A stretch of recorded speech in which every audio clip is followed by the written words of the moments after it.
오늘 보실 말씀은 신약성경 76면 마가복음 12장 18절부터 34절 말씀까지를 제가 한 절 읽고 여러분들 한 절 읽고 교독하며 읽도록 하겠습니다. 부활이 없다 하는 사두개인이 예수께 와서 물어 이르되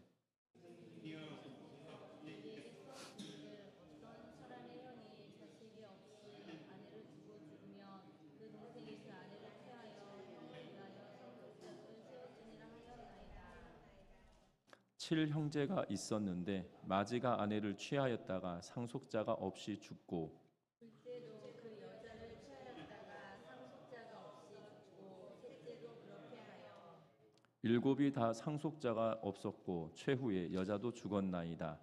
그를 아내로 취하였으니 구할 때 곧 그들이 살아날 때 그 중에 그의 아내가 되리이까. 예수께서 이르시되 너희가 성경도 하나님의 능력도 알지 못함으로 오해함이 아니냐. 사람이 죽은 자 가운데서 살아날 때에는 장가도 아니가고 시집도 아니가고 하늘에 있는 천사들과 같으니라.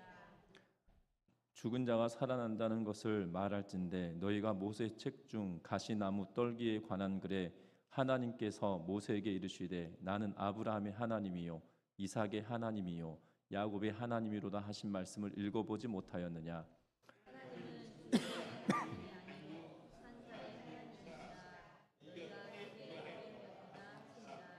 서기관 중 한 사람이 그들이 변론하는 것을 듣고 예수께서 잘 대답하신 줄을 알고 나와 묻되 모든 계명 중에 첫째가 무엇이니이까. 예수께서 대답하시되 첫째는 이것이니 이스라엘아 들으라. 주 곧 우리 하나님은 유일하시니라. 내 마음을 다하고 목숨을 다하고 뜻을 다하고 힘을 다하여 주 너의 하나님을 사랑하라 하신 것이요.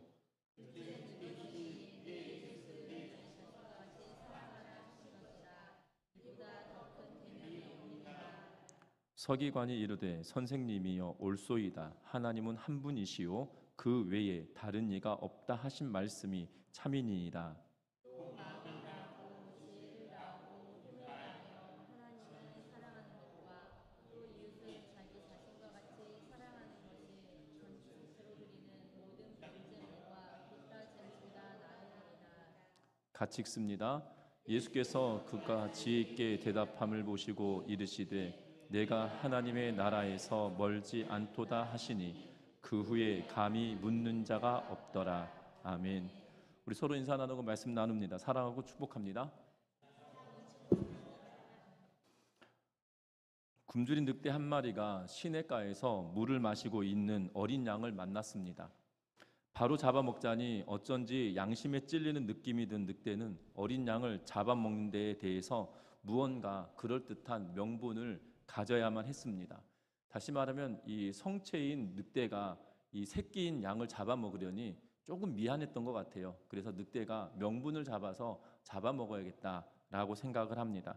그래서 이 늑대가 어린 양 보고 이 어린 양에게 이렇게 말합니다. 양이 먹던 더러운 물을 내가 어떻게 먹을 수 있냐라고 말하는 거예요. 다시 말하면 너가 어떻게 나하고 같은 물밥그릇을 같이 쓸 수 있냐라고 이렇게 물어본 거죠. 그랬더니 어린 양이 이렇게 대답합니다. 그렇지 않습니다. 나는 이 물이 흘러들어온 이 웅덩이에 하류 쪽에 있지만 당신은 상류 쪽에 있으니 물이 들어오는 곳에 있으니 당신이 먹고 남은 것을 내가 먹은 것이다 라고 어린 양이 이렇게 말합니다. 그래서 아저씨가 먹는 물은 깨끗한 물이다. 내가 먹는 물이 당신이 먹었던 침이 섞여 들어오고 이랬을 수 있으니 이쪽이 더러운 것이지 당신이 먹었던 쪽은 나하고 전혀 상관없이 깨끗한 물을 마셨다라고 어린 양이 지혜롭게 대답을 합니다. 그러자 늑대가 이렇게 말합니다. 그건 그렇다 치고 야 임마 돌아가신 분께 너무 무례했어 라고 말하는 겁니다. 그러면서 이렇게 말합니다. 작년에 사냥꾼의 총에 맞아서 우리 아버지가 돌아가셨을 때 넌 우리 아버지를 비웃었어 라고 하면서 이렇게 말을 합니다.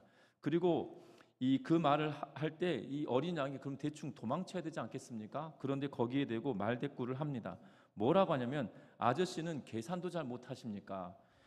그때는 제가 아직 태어나기도 전인데요 라고 이렇게 말하는 겁니다. 그때 늑대가 이렇게 말합니다. 난 더 이상 자기만 잘났다는 위선자를 그냥 둘 수 없다. 그래서 너를 지금 내가 잡아먹겠다라고 하면서 훌떡 잡아먹었다고 합니다. 어찌 보면 이 어린 양이 말을 마침과 동시에 늑대에게 잡아먹힌 바 되었는데요. 어찌 보면 지금의 시대도 이런 것 같습니다. 그냥 죽이려고 하는 것이지, 잡아먹으려고 하는 것이지, 명분을 세우기는 명분 아닌 것을 명분으로 세워가고 있는 그러한 모습을 보게 되죠. 예수님을 죽일 때도 마찬가지입니다. 뚜렷한 명분이나 뚜렷한 죄목을 가지고 예수님을 죽이려 한 것이 아니라 죽이겠다라는 결론을 내려놓고 예수님을 죽이려고 하는 그러한 과정 중에 있는 것을 보게 되죠. 그래서 이 마가복음은 크게 이 둘로 나누어진다라면 예수님이 죽으시고 부활하시고 승천하시기까지, 그리고 그 죽으시 전 이 8일 전부터 시작하여서 이 성경의 9장부터 시작하여서 16장 말씀까지를 기록해 놓고 있고, 예수님께서 점점 죽음의 자리로 가시는 과정을 지금 계속 보고 있는데요. 오늘 이 12장에서도 마찬가지로 예수님이 예루살렘에 들어가서 지금 논쟁을 벌이고 있는 그러한 내용들로 기록해 놓고 있는 것을 보게 됩니다. 예수님을 잡기 위하여, 예수님을 죽이기 위하여 그 답을 세워놓고 계속 예수님을 압박하고 있는 그러한 내용들을 보고 있다는 겁니다. 어찌 보면 하나님을 떠난 이들은 지각이 어두워져 가는 것을 보게 됩니다. 여러분도 그도 고를 것이, 여러분들 사울 왕이 다윗을 죽이기 위하여 부단하게 예를 씁니다. 여러분들 우린 이런 표현을 쓰잖아요. 사람이 인두껍을 쓰고 어떻게 저럴 수 있느냐. 다시 말하면 사울은 다윗의 장인어른이에요. 장인어른이 그의 딸의 남편, 자신의 딸의 남편인 사위를 죽이기 위하여 10여 년 동안 쫓아다닌다는 것이 가당한 일이겠습니까? 심지어 자신의 옷자락을 베이면서도 자기를 죽이지 않고 기름 부음 받은 자다라고 하며 그를 선대하고 있는 다윗과 또 한 번 그의 물통과 창자루를 가지고 가는 그러한 일들을 벌이면서도 그의 목숨을 살려주고, 하나님께서 그에게 목숨을 내어준 바 되었지만 그의 목숨을 거두지 않고 기름 부음 받은 자다라고 하면서 그를 선대하고 있는 그러한 모습을 보게 되죠. 그럼에도 불구하고, 선대를 받았음에도 불구하고 악으로 갚아가고 있는 사울의 모습을 보고 우리는 그게 정상적이다라고 말하는 분이 많지 않을 수 있다는 겁니다. 여러분들 잘 아셔야 되는 것은 다윗은 반역을 일으키려고 한 적이 없어요. 단지 하나님께서 사울을 버리시고 하나님은 다윗을 택하셨다라는 사실만 명확하고 분명한 것이겠죠. 그렇다고 해서 다윗이 봉기를 들어서 혁명을 일으켜서 사울을 축출하려고 한 적도 없다라는 사실입니다. 그의 명령에 따라 전장에 나가고, 그의 명령에 따라 순종하고, 그의 명령에 따라 살아냈던 그러한 모습을 보게 된다는 거죠. 어찌 보면 하나님의 영이 떠나고 하나님을 떠난 이들의 모습을 대표적으로 보여주는 모습이 사울이 아니겠나라는 생각이 드는데, 그 모습이 지금 종교 지도자들, 예수님을 죽이려 하는 종교 지도자들의 모습 속에서도 분명하고 명시적으로 보여지고 있다라는 사실입니다. 특별히 저와 여러분들도 신앙생활해 가면서 우리들의 모습은 그렇지 않을 거야 라고 생각할 수 있겠지만 전혀 그렇지 않다는 겁니다. 저와 여러분들도 어느 순간 이 예수님을 죽이려 했던 종교 지도자들의 자리에 우리가 서 있을 수도 있다는 사실들을 경각심으로 갖고, 저와 여러분들이 오늘 말씀을 통해서 다시 한번 하나님의 은혜를 쫓아 나아가는 우리 전미중앙교회 모든 성도님들 되시기를 주의 이름으로 부탁드립니다. 먼저 오늘 본문을 크게 둘로 나눌 수 있을 것 같습니다. 하나는 18절부터 시작하여서 23절의 말씀이고 27절 말씀까지 해서 부활의 논쟁에 관한 내용들을 기록하고 있고, 또한 28절부터 시작하여서 마지막 우리가 읽었던 34절 말씀까지는 이 예수님에 대하여 가장 큰 계명이 무엇입니까? 라는 질문을 던졌던 서기관에 관한 내용을 기록해 놓고 있는 것을 보게 되죠. 이 두 가지 논쟁을 통해서 저와 여러분들도 정말 하나님의 뜻을 발견하고 하나님이 원하시는 삶을 살아가는 우리 모두가 되시기를 주의 이름으로 부탁드립니다. 먼저 18절 말씀 같이 한번 읽어보겠습니다. 18절과 19절의 20절까지 같이 읽어보겠습니다. 같이 읽습니다. 부활이 없다 하는 사두개인이 예수께 와서 물어 이르되 선생님이여, 모세가 우리에게 써주기를 어떤 사람의 형이 자식이 없이 아내를 두고 죽으면 그 동생이 그 아내를 취하여 형을 위하여 상속자를 세울지니라 하였나이다. 7형제가 있는데 마지가 아내를 취하였다가 상속자가 없이 죽고. 아멘. 오늘 이 내용은 계속 읽어봐야 될 텐데요. 먼저는 이 내용입니다. 부활이 없다라고 여기는 사두개인입니다. 사두개인은 지극히 유물론적인 생각을 가지고 있습니다. 그래서 부활이 없다고 여기고 또한 영도 없다고 여기고 천사도 없다라고 여기는 그러한 종파입니다. 특별히 이 사두개인은 사두개 후예들이다라는 의미를 가지고 있어서 사두개 후예여서 사두개인이다라는 표현을 쓰고 있긴 하는데요. 이 바벨론 포로기가 끝나고 헬라 제국이 통치를 하고 또한 이 알렉산더 대제가 죽고 난 이후에 나라가 세 개로 나누어지게 되어지고 그로 인하여서 이 예루살렘 땅 유다 땅에 이 맹주가 없었던 시절에 이 하스모니안 왕조라고 불려지는 이들과 결탁하여 성장하게 되어진 그러한 종교 지도자들입니다. 그래서 그들은 영도 없다고 이야기하고 천사도 없다고 여기고 부활도 없다고 믿는 그러한 신학적인 기조를 가지고 있는 기득권의 중심부에 있는 종교 지도자들 그룹이 바로 이 사두개인입니다. 예수님의 존재는 어떻게 보면 그들의 기득권 세력을 위협하는 그러한 인물로 보여져서 바리새인과 사두개인과 또 서기관들이 힘을 합하여 예수님을 죽이려 하죠. 특별히 오늘 본문에서는 부활을 반대하는 근거로 부활이 없다라고 하는 근거로 성경 구절 신명기 25장 5절과 6절 말씀을 인용하면서 그 예수님께 질문을 던지고 있는 것을 보게 되죠. 그 내용은 이렇습니다. 우리가 먼저 읽었던 것처럼 7명의 아들들이 있다. 그런데 7명의 아들이 있는데 첫 번째 아들이 부인을 맞아서 결혼을 했는데 첫 번째 아들이 죽었다.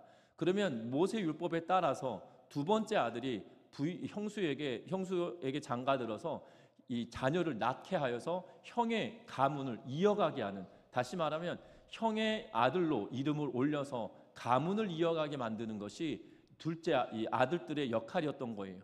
그런데 둘째 아들도 이 아들이 없이 죽고 자녀가 없이 죽고 셋째가 형수와 결혼하였는데 또 죽고 일곱째까지 다 죽었다. 그리고 결국에는 이 여인도 죽어버렸다. 그러면 부활했을 때 그러면 누구의 부인입니까? 라는 질문을 하고 있는 것을 보게 됩니다.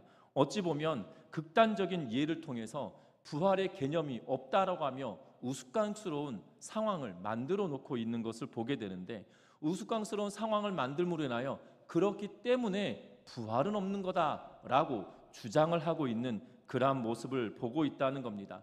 어찌 보면 그들의 말하는 내용이 그럴싸해 보입니다. 왜냐하면 사람의 생각이나 우리의 의지로 보면 그럴 법도 한 그러한 내용이기 때문이죠. 하지만 잘 살펴보면 정말 우스꽝스러운 예를 들어 부활이라고 하는 놀라운 사건을 두고 폄훼하는 그러한 모습을 보게 된다는 겁니다. 이 내용에 대하여 예수님은 뭐라고 이야기하고 있냐면 34절 말씀 같이 한번 읽어봅니다. 34절의 말씀입니다. 예수께서 이르시되 너희가 성경도 하나님의 능력도 알지 못함으로 오해함이 아니냐. 아멘. 뭐라고 이야기하냐면 너희가 성경을 잘 알고 있는 사두개인, 사독의 후에, 이 사독은 여러분들 제사장 계열의 인물입니다. 또한 다윗 시대에 이 제사장이기도 하였고요. 또한 포로기에도 동일한 이름이 비슷한 인물들이 등장을 하는데 제사장 계열의 인물입니다. 결국 하나님의 말씀을 잘 안다라고 여기는 그 후예들이에요. 그럼에도 불구하고 뭐라고 예수님께서 그들에게 말하냐면 너희가 성경도 잘 모르고 하나님의 능력도 잘 모르는구나, 오해하는구나 라고 말하고 있는 모습을 보게 됩니다. 제가 어렸을 때 이런 분들이 계셨어요. 교회 이 중직자분들 중에 이런 분들이 계셨습니다. 뭐라고 하냐면 어떻게 사람이 죽으면 화장을 할 수 있냐? 그러면 하나님이 부활시킬 때 화장해가지고 재로 만들어 버리면 어떻게 부활하냐? 그래서 매장해야 된다라고 주장하시는 그러한 이 중직자 되신 분들이 저 어렸을 때 있었거든요. 그래서 그런가 보다. 어렸을 때는 잘 모르니까 그래서 매장해야 되나 보다. 또 성경에도 매장하는 듯한 그런 땅에 묻었다, 매장했다라는 표현을 쓰고 있어서 그런가 보다 라고 생각을 했는데요. 성경을 잘 읽어보고 또 이 이스라엘의 이 장례 절차들을 살펴보고 그리고 심지어 교회 역사들을 살펴보니까 그분들의 말씀이 너무나도 터무니없는 거예요. 왜냐하면 이 이스라엘의 매장의 문화는, 여러분들 이스라엘의 매장의 문화는 우리의 매장의 문화와 다릅니다. 이스라엘은 큰 동굴을 팝니다. 그 동굴을 파는데 두 개의 방을 만들어요. 그리고 하나의 방은 침대를 만듭니다. 이 돌로, 다시 말하면 땅을 파서, 흙을 파서 침대를 만들어 놓고 그곳에다가 시신을 안치해요. 그리고 또 다른 방에다가 뭘 하냐면 이 시신이 다 부패하고 뼈만 남으면 그 뼈를 싹 걷어다가 옆에 방에다가 집어 넣어놔요. 그래서 뼈들만 모아놓습니다. 그래서 이것이 계속 영구적으로 그 가문이 사용하는 거예요. 그래서 성경에 보면, 열왕기를 보면 이런 표현을 쓰죠. 왕들의 묘실에 들었다라는 표현은 이 열왕의 묘들이 가족묘로 쫙 이렇게 무덤을 이렇게 세워놓은 게 아니라 왕들의 무덤이라고 해서 그 방에다가 안치하고 이 안치하는 동안에 이 부패하고 뼈만 남은 유골들을 모아서 방 옆에 그 두 개의 방이 있다고 그랬잖아요. 옆에 방으로 넣어 놓아서 그게 묘실이 되는 거예요. 그래서 이 한 무덤 안에, 동굴 안에 두 개의 방을 만들어 놓고 그렇게 사용하는 매장 문화가 이스라엘의 매장 문화입니다. 그런데 우리는 그런 매장 문화가 아니잖아요. 땅에 묻고 이 봉분을 세우고 그런 매장 문화이기 때문에 전혀 다른 상황이죠. 또 하나, 초대교회 역사 가운데 이 황제들에 의하여서 핍박을 받았던 그리스도인들이 이 기름에 튀겨지기도 하고요. 사자의 밥이 되어져서 사자의 배설물로 빠져나가는 경우도 있었고요. 심지어 불에 태워서 화형을 당하는 경우들도 빈번했었습니다. 그러면 그들의 부활은 어떻게 되어지는 걸까요? 여러분들, 그것은 성경도 잘 모르고 교회의 역사도 잘 모르고 또 하나는 하나님의 능력을 오해하였기 때문에 되어진 일들이겠죠. 여러분들 분명한 것은 하나님은 흙으로 사람을 빚으시는 능력의 하나님이세요. 심지어 말씀으로 하늘과 땅과 별들을 다 만드시고 천체와 모든 우주를 지으신 분이 하나님이세요. 그런데 그 하나님의 능력을 오해하고 있는 모습이 우리들의 모습이나 또한 지금 사두개인의 모습이나 별반 다르지 않다는 거죠. 예수님은 그들에게 뭐라고 말씀하시냐면 너희가 성경도 하나님의 능력도 알지 못하는도다. 그래서 오해했구나 라고 말합니다. 더불어 뭐라고 이야기하냐면 25절에 사람이 죽은 자 가운데서 살아날 때, 부활할 때가 되면 뭐라고 이야기하냐면 장가도 아니 가고 시집도 아니 가고 하늘에 있는 천사들과 같으니라 라고 말씀하고 있는 모습을 보게 되죠. 여러분들, 천사들은 남자인지 여자인지 우리가 알 수 없어요. 성경은 남성처럼 표현하고 있지만 그렇다고 해서 그들이 남자였냐 여자였냐 우리가 알아볼 수 없다는 거죠. 분명한 것은 형제와 자매가 있을 수 있지만 천사들은 우리와 다른 부류인 거예요. 왜냐하면 육신을 입어본 적이 없기 때문에, 육신을 가진 적이 없기 때문에 단순히 영적인 존재일 뿐입니다. 그런데 부활체는 그렇지 않다는 거죠. 시집도 가지 아니하고 장가도 가지 않고 천사와 같은 존재로 살아낸다라고 말씀하고 있는 것을 보게 됩니다. 심지어 뭘 예수님께서 거론하고 계시냐면 너희가 성경을 안다라고 하면서도 성경을 잘 모르는구나라고 말하며 무엇을 이야기하냐면 모세가 떨기나무에서 하나님을 만나는 장면, 특별히 출애굽기 3장의 말씀을 인용하면서 말하고 있는 모습을 보게 됩니다. 그때 하나님이 자기 자신을 소개할 때 뭐라고 이야기하냐면 아브라함의 하나님, 이삭의 하나님, 야곱의 하나님이다라고 하셨던 그 말씀을 이야기하고 있는 모습을 보게 되죠. 그래서 26절의 하반절에 보면 나는 아브라함의 하나님이요 이삭의 하나님이요 야곱의 하나님이로다 하신 말씀을 읽어보지 못하였느냐라고 하면서 이 말씀을 뭐라고 예수님은 해석하냐면 하나님은 죽은 자의 하나님이 아니요 산 자의 하나님이시라라고 하면서 죽은 자의 하나님이 아닌 산 자의 하나님, 다시 말하면 아브라함도 이삭도 야곱도 살아있다라는 의미로 말씀하고 있는 모습을 보게 되죠. 여러분들 잘 보셔야 될 것은 우리는 하나님을 두고 뭐라고 이야기하냐면 약속의 하나님, 언약의 하나님이다라고 말합니다. 여러분들 범죄를 저지른 인물들이 있다 손 쳐도 그 사람이 죽어버리면 그 범죄를 어떻게 합니까? 계속 수사를 이어가거나 재판을 이어가나요? 그냥 종결시키거든요. 왜냐하면 이 범죄의 범인이 더 이상 있지 않고 없어져 버렸기 때문이에요. 이 땅에 살아남아 있지 않기 때문에 심지어 범죄를 저지른, 그래서 수사를 해가는 과정에서 재판이 행해지는 과정 중에 있다 할지라도 그것이 없어져 버립니다. 그것이 더 이상 재판도 이어지지 않고, 그리고 심지어 이 수사도 더 이상 진척되지 않고 거기서 그냥 끝내버려요. 종결시켜 버립니다. 왜 그렇습니까? 죽은 자이기 때문이에요. 그런데 하나님은 약속의 하나님이시죠. 그래서 아브라함과 맺었던 약속, 이삭과 맺었던 약속, 야곱과 맺었던 약속을 하나님은 이행하시는 분이시다라고 말하고 있어요. 여러분들 계약을 맺었습니다. 그런데 그 계약의 당사자가 죽었어요. 그럼 그 계약이 계속 이어지는 건가요? 이어지지 않아야 되는 건가요? 예, 이어져야 된다고 생각하시는 건 아니시죠? 여러분 뭘 계약을 했다 생각해 보십시오. 어떤 누구로부터 물건을 받고 내가 돈을 주기로 했는데 물건도 받지 못했는데 그분이 갑작스럽게 변고가 생겨서 돌아가셔 버리셨어요. 그러면 계약을 했기 때문에 그 돈을, 물건도 못 받았는데 줘야 되나요? 말아야 되나요? 줘야 되나요? 아니잖아요. 그냥 당연히 계약이 성사되지 못한 거죠. 물건을 받았으면 당연히 그 돈을 주어서 물건값을 치르는 것은 당연한데, 계약은 맺었는데 물건도 못 받고 돈도 지불하지 않고 그냥 갑작스럽게 변고가 생겨서 계약의 당사자가 없어져 버렸다라면 그 계약을 이행해야 될 이유가 없는 것 아니겠습니까? 그런데 우리는 생각하죠. 하나님은 약속의 하나님이어서 당연히 지키셔야만 한다. 왜냐하면 우리의 관점에서 보면 아브라함도 이삭도 야곱도 죽었다라고 여기고 더 이상 죽었기 때문에 없는 존재다라고 생각하기 때문이라는 거죠. 그런데 예수님은 뭐라고 이야기하냐면 그들은 여전히 살아있다라고 말씀하고 있는 것을 보게 됩니다. 여러분들 복음서 말씀을 통해서 보면 예수님께서 비유로 말씀하시죠. 거지 나사로와 부자에 관한 이야기를 하십니다. 그런데 그들이 죽었습니다. 그 즉시 어디로 갑니까?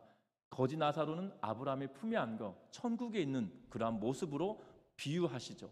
또한 부자는 어떻게 됩니까? 지옥불에 떨어져 정말 이 물 한 모금이라도 먹으면 좋겠는데 먹지 못하는 고통 속에 있는 모습을 보게 됩니다. 산자로 비유하고 있는 것이 아니라 죽은 자로 비유하고 있는 것이나 죽었지만 그들이 살아있음을 예수님은 비유로 이야기하고 계시는 모습을 보게 된다는 거예요. 지금 사두개인들은 하나님의 말씀을 잘 아는 학자 계열의 인물들이다라고 스스로들이 말하고 있지만 하나님의 말씀에 전혀 하나님의 말씀을 오해하고 알지도 못하고 하나님의 능력을 오해하는 존재로 남겨져 있는 그러한 모습을 보게 됩니다. 그래서 27절에 다시 한번 예수님께서 말씀하시죠. 하나님은 죽은 자의 하나님이 아니요 산 자의 하나님이라 너희가 크게 오해하였도다 라고 말씀하고 계시는 모습을 보게 됩니다. 저와 여러분들이 신앙생활하면서도 마찬가지일 수 있습니다.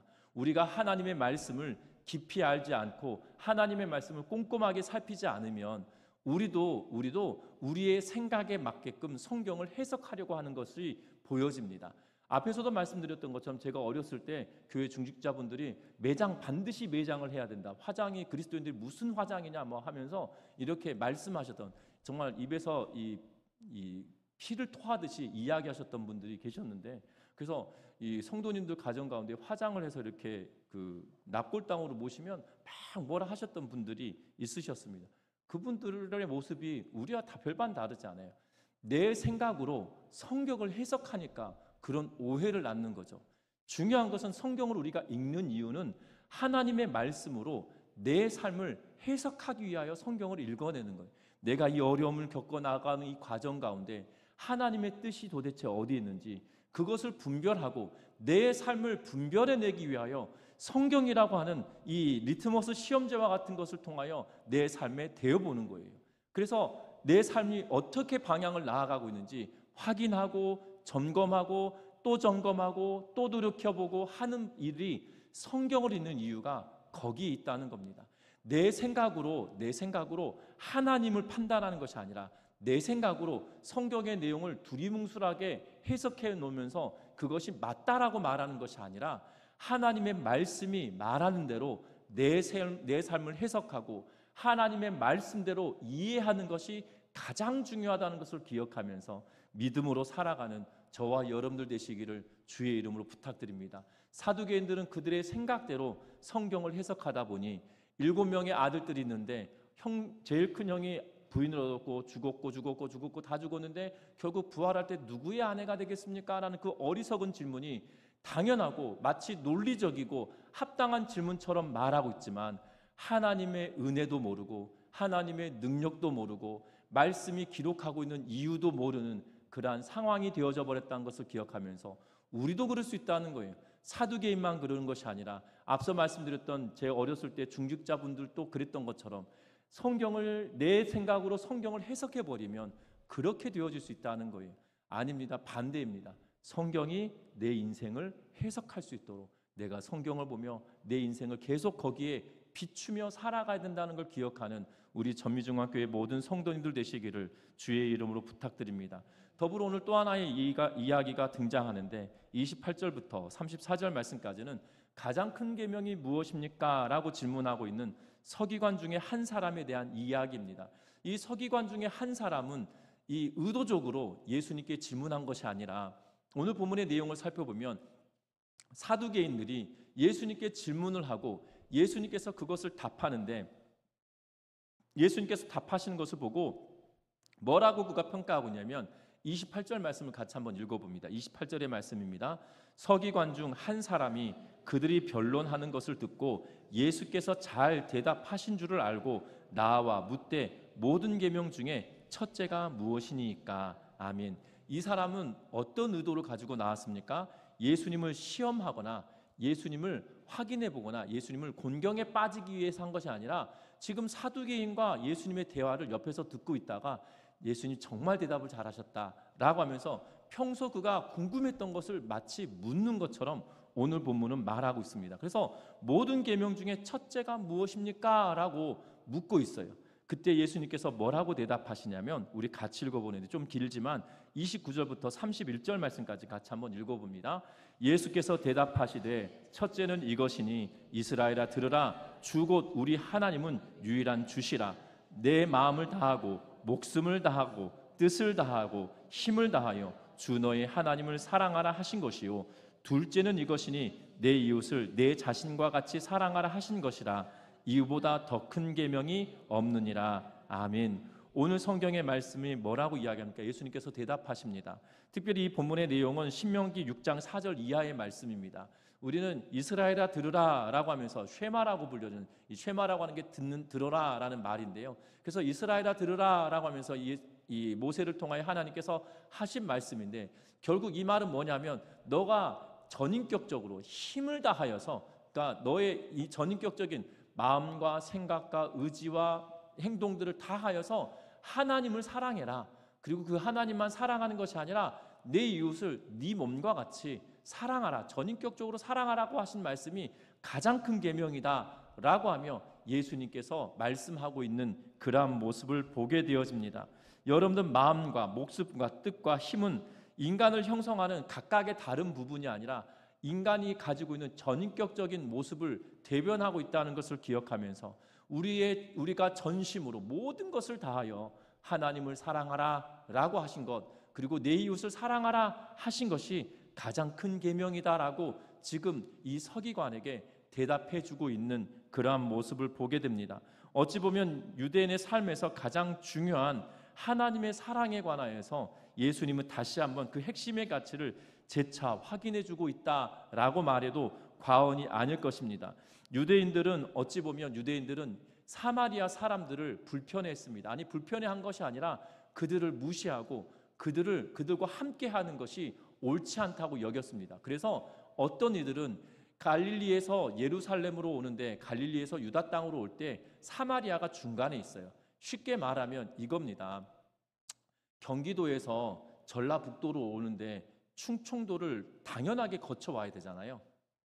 예, 그렇지 않습니까? 충청도를 당연히 거쳐 와야 되는데 그런데 어떻게 오냐면 이 사마리아 사람들은 갈릴리에서 유다로 올 때 마치 경기도에서 강원도로 갔다가 경상북도로 거쳐 경상남도로 거쳐 이렇게 전라북도로 들어오는 먼 거리를 선택해서 오는 거죠. 왜냐하면 이 예를 그렇게 들어서 죄송합니다만 이게 이 이스라엘의 지도로 보면 갈릴리, 사마리아, 유다가 이렇게 있어요. 그런데 중간에 사마리아가 끼어 있는데 어떻게 하냐면 갈릴리 땅에서 요단강을 건너서 강 동쪽으로 오다가 다시 강 건너서 유다로 들어오는 먼 길을 선택해서 오는 그러한 일들을 유대인들이 하고 있었습니다. 그만큼이나 사마리아인들을 무시하고 아니 혈통적으로 잘못됐다라고 여기며 그들과 함께 하려고 하지 않았던 모습을 보게 되죠. 그래서 요한복음 4장에 가면 수가성 여인에 관한 이야기를 볼 때 당신은 유대 사람인데 왜 나한테 물을 달라고 하느냐, 왜 나한테 말을 거느냐라고 말하죠. 말을 거는 것 자체가 놀라운 일일 만큼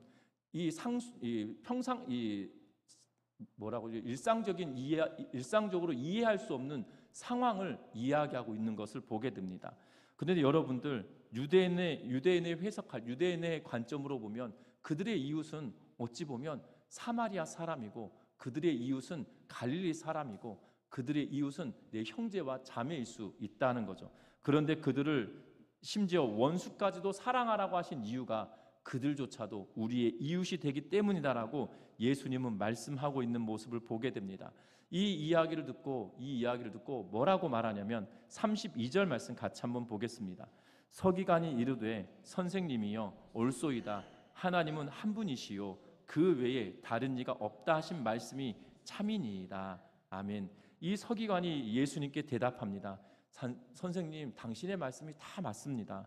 하나님은 한 분이시고 그 외에는 다른 이가 없다 하신 말씀이 참입니다 라고 하면서 지금 어떻게 보면 우리 하나님은 유일한 주시고 그분만을 사랑하고 또한 이웃을 사랑하라고 하신 말씀에 그가 동조하며 하나님은 한 분이시요 그 외에 다른 이가 없다라고 하신 말씀이 참이다라고 이야기하고 마음을 다하고 지혜를 다하고 힘을 다하여 하나님을 사랑하는 것과 또 이웃을 자신과 같이 사랑하는 것이 전체로 드리는 모든 제물과 기타 제물보다 낫다라고 하며 이 서기관이 예수님께 당신의 말씀이 옳습니다라고 고백하고 있는 모습을 보게 됩니다.